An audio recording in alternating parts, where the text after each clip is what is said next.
My brother faked the severity of his mental illness to milk my parents of money for over a decade. Now their retirement is in jeopardy, and he's still convinced he did nothing wrong. Here's what happened. So, I grew up in a middle class family in a low income area. My dad built his dream house there, and even though they could afford to move, they never wanted to. My parents had a tendency to spoil my older brother far more than me, mostly because I was the quiet one who never spoke up. This resulted in my brother getting his way more often than me. Nothing blatant, but it was enough to give him an entitlement complex a mile wide. When my brother was a teenager, he struggled with some serious mental illnesses. These were absolutely legitimate and crippled his ability to function for several years. My parents were obviously very concerned for him, so they willingly paid top dollar for the best psychiatrist and psychologist that they could find to help him. By the time I was ready to go to a different city to start university, my brother was at a stage where he was ready to go as well. It was decided that he would go to university as the same city as me, and we would live together. My parents offered to pay for our rent all the way through university, so us flatting together obviously made a lot of financial sense for them.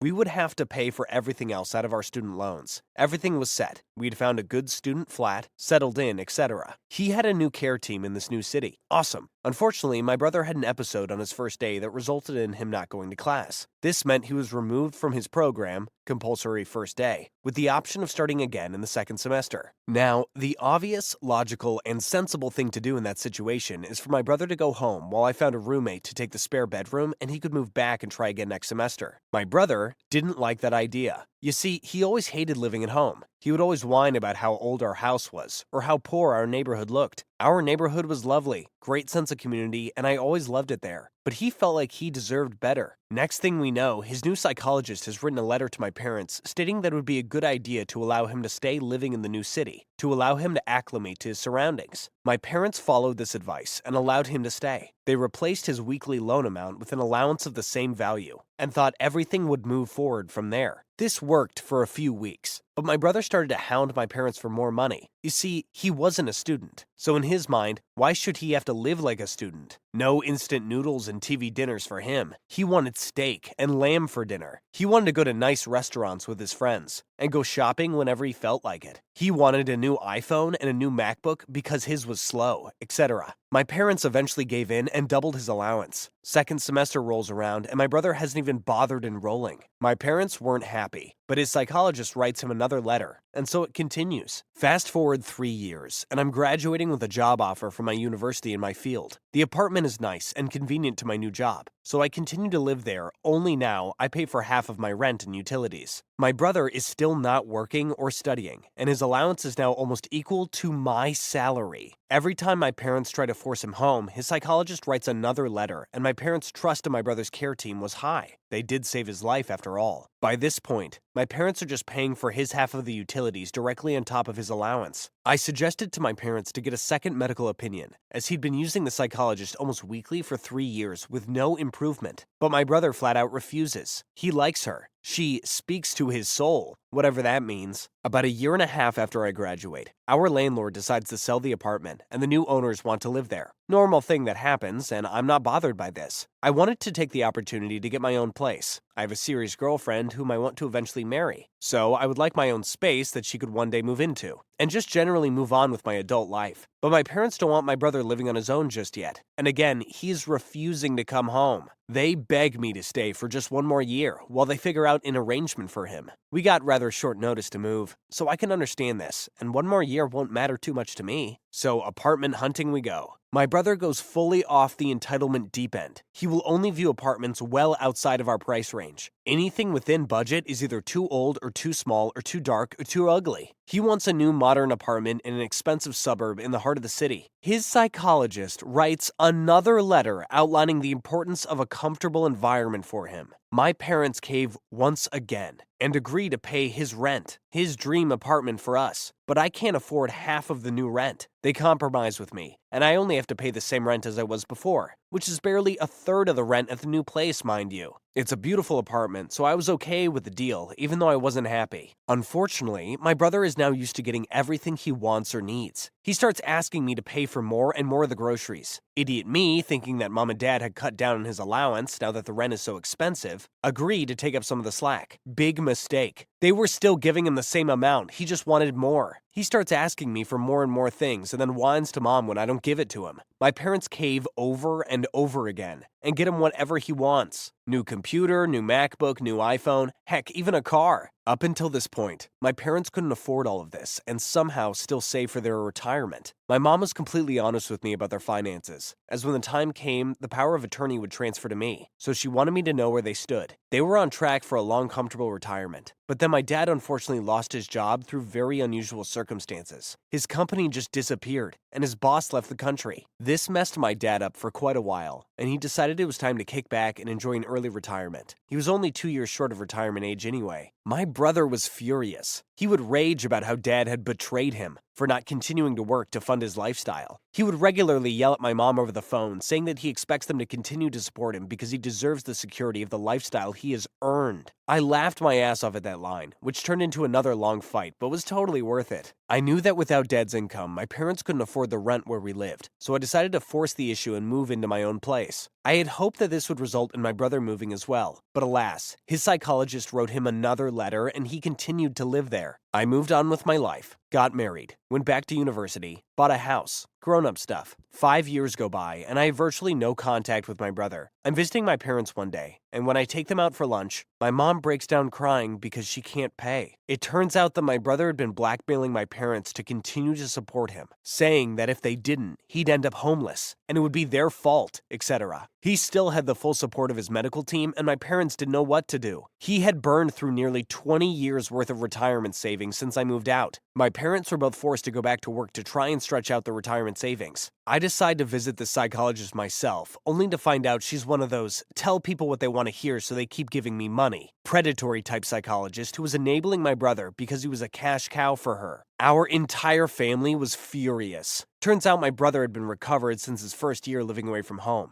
He was perfectly able to work or study. He just didn't want to. And so she wrote him those bogus letters to let him get away with it. He decided to milk my parents of their savings to fund his lifestyle because he had earned it, and they owed him for not giving him what he wanted when he was younger. When confronted about it, he was entirely unapologetic. As far as he's concerned, he was entitled to everything he got and then some. It's been a few years since then, and my parents have completely cut him off. They're surviving, but within a few years, I'll probably end up having to support them. I have no issue with this. I'm their son, and I'm fortunate enough to be able to do so. But it breaks my dad's heart knowing this. He grew up dirt poor and worked his ass off to provide for us, only to see it all disappear because of my selfish brother. The psychologist had her license suspended after my parents laid a complaint. I don't know if it was temporary or not, but I hope it was permanent. As for my brother, he works a dead-end retail job with a live-in boyfriend who pays for almost everything. He's still an entitled ass, and I only see him during Christmas. I just want to emphasize my brother had legitimate mental health issues. I do not want to take away from that at all. He just chose to willfully deceive everyone about the severity in order to demand that everyone else give him the life he feels he deserves. And before you ask, no, his mental illness did not contribute towards his attitude. It's not that sort of illness. He's just an entitled dickwad. I am so sorry that you and your parents had to suffer through that. It's really easy to be judging from the outside, but most don't realize how hard it is to stand up to a narcissist. Your parents did everything right raising you because despite living with and enduring a manipulative sibling, you have turned out great, compassionate, caring, and responsible. Hopefully, you and your parents can recover from that as a family and enjoy being together for a long time to come. As for your brother, he can go kick rocks. May his fried chicken always be soggy, and his remote control only work after pressing 3 times. Entitled mother lets her own mother die for money. Yeah, this story's a bit grim. For a bit of context, my great-grandmother had 9 kids, 4 girls and 5 boys. When her sons were old enough, they left the town to pursue the American dream, leaving my great-grandmother with her daughters. My grandmother is the older of all the sisters, and entitled aunt is the youngest of them, which left room for entitled aunt to take over my great-grandmother's house. Fast forward to the 80s. All my grandmother's brothers, except entitled aunt and great-grandmother, managed to get their U.S. citizenship, which meant they could work there without the fear of being deported. So they started to send money to great-grandmother so she could stop working and remodel her home, so she finally had a better life. As time went by, my great-grandmother began to be a victim of the age. She could no longer fend for herself, so entitled aunt began to take care of her, and because of that, her brother's money began to go towards her. In 1996, entitled aunt had her first daughter, and the following year she got married, then took her husband to live at her mother's house. Everyone knew that she had paid for the wedding with the money they had sent her to take care of her mother, but every one of her brothers let it pass, since no one wanted to return from California to Mexico just for a little money. My grandma had been non-stop visiting great-grandmother every week since she had found out about her weakness, so every Sunday, she took me to see her, feed her, and talk with her. In 2000, entitled aunt started to give grandma a list of groceries to buy for their mother. Entitled aunt said that all groceries were for making food for her mother for all the week. It was weird, because entitled aunt was getting money from her brothers in the US, but she let it slide because grandma didn't have time to take care of her great-grandmother. So she started to bring groceries every 2 weeks. After a few months, grandma arrived by surprise on Tuesday to prepare the food herself. That same day, she did not only discover that entitled aunt and her daughters have been eating the food for great-grandmother, but that aunt had great-grandmother eating only rice and water for more than 3 months. They only fed her with true food when grandma went to visit them. Grandma was furious because she didn't want to say anything to her brothers because she didn't want the family to fragment more than it already has. In addition, entitled aunt threatened grandma with telling his brother that grandma wanted to kidnap great-grandmother so that the money went to her and left entitled aunt with nothing. Due to the threat, entitled aunt began to restrict visits to grandma. She started to visit them once every 2 weeks, then every 3 weeks, then a month. Even so, grandma would bathe her mother and make her some food. Then some years passed in which grandma barely saw her mother, until in 2013 she went to visit her mother in May. Entitled aunt had not let grandma see her mother for more than half a year. When she was allowed, she found that great-grandma had a ball in her head above her left eye, was very skinny, and almost reaching the bone and could hardly speak. Great-grandma was glad to see her daughter after half a year of not seeing her. As soon as grandma asked her what had happened with her mother, she said that they were things of the age, but grandma did not believe anything, because 6 months ago, great-grandma was not as emaciated as it was at this time. Grandma took her mother out of her wheelchair to take her to the doctor, to which entitled aunt refused, said that their mother was fine.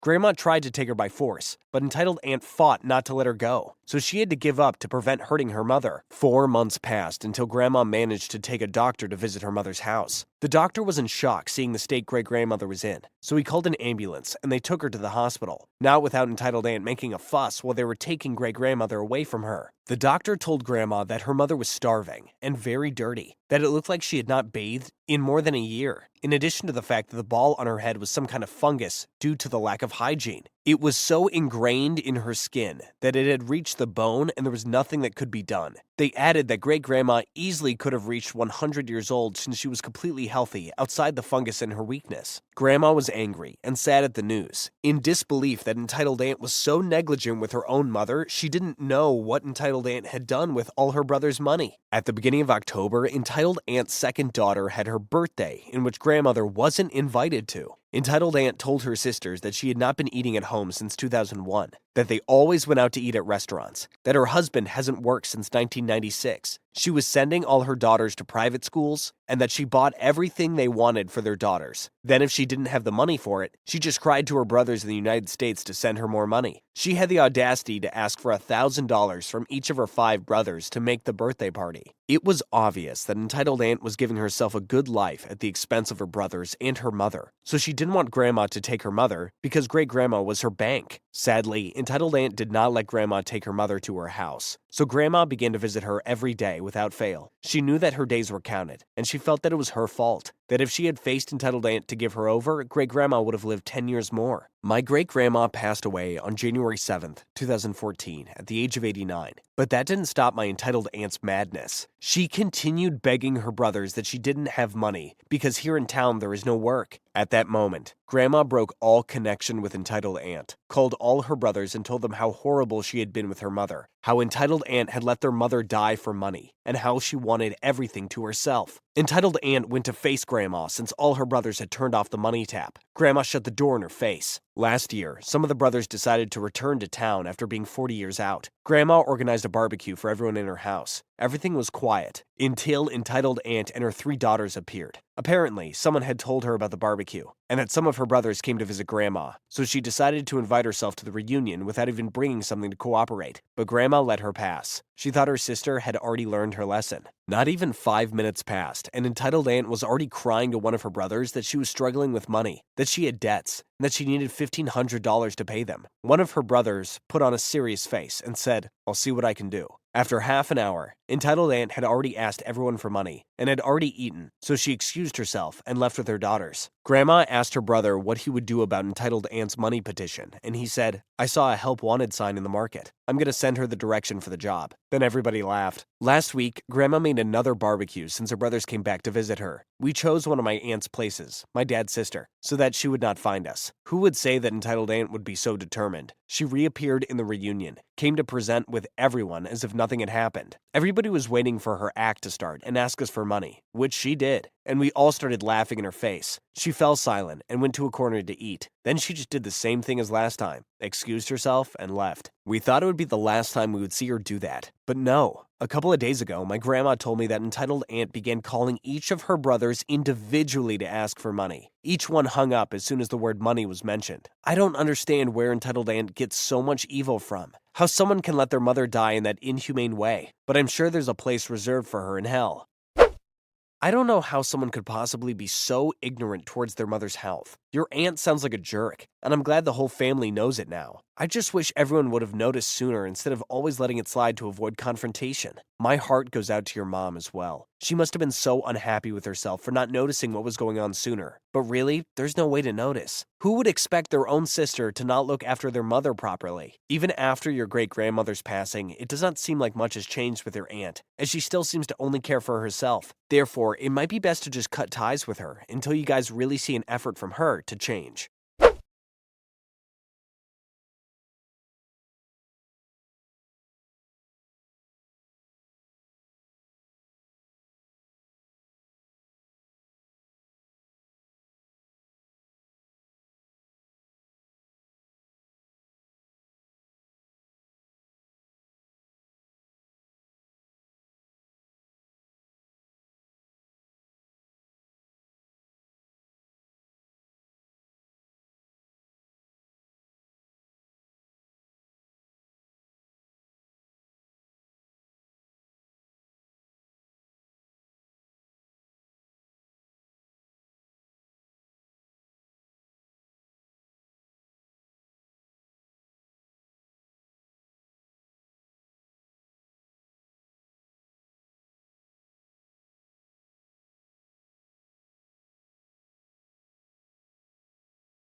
If you enjoyed these stories, be sure to subscribe and hit the bell. Check out the other videos on your screen right now, otherwise, you're definitely the jerk.